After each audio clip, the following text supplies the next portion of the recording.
Good day, friends. Paul here. Most playing cards and tarot cards come with a slightly rounded corner, as you see there.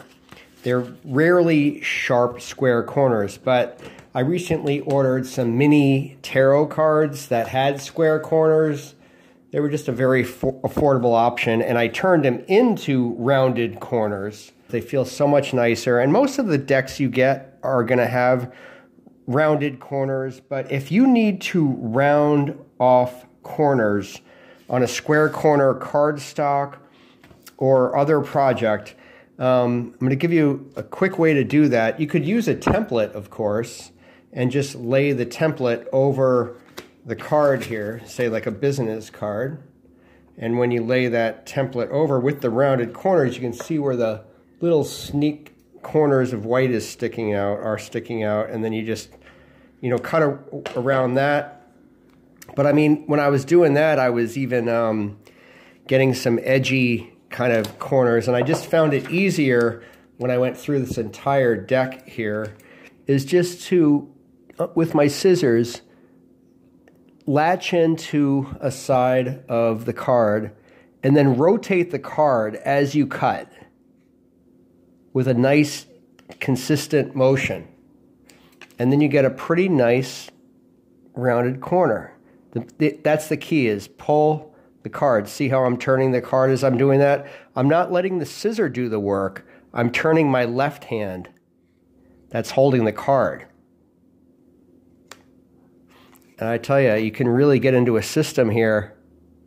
It's actually kind of fun once you get into a rhythm.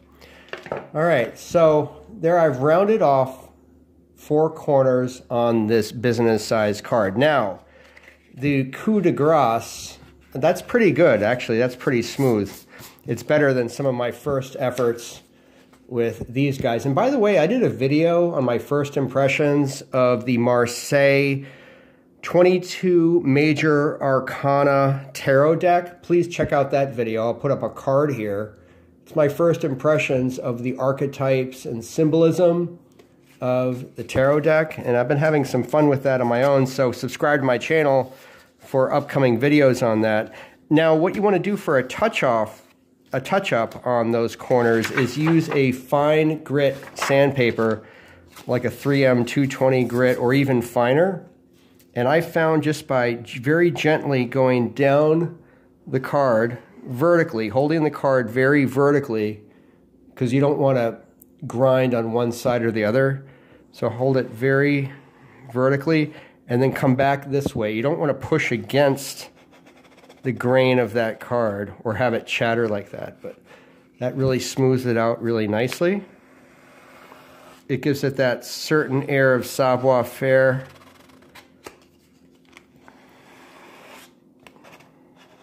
Be amazed how smooth and professional feeling you can make any cards doing this method. You could use this technique on many projects. Post your comments below. Thanks for watching.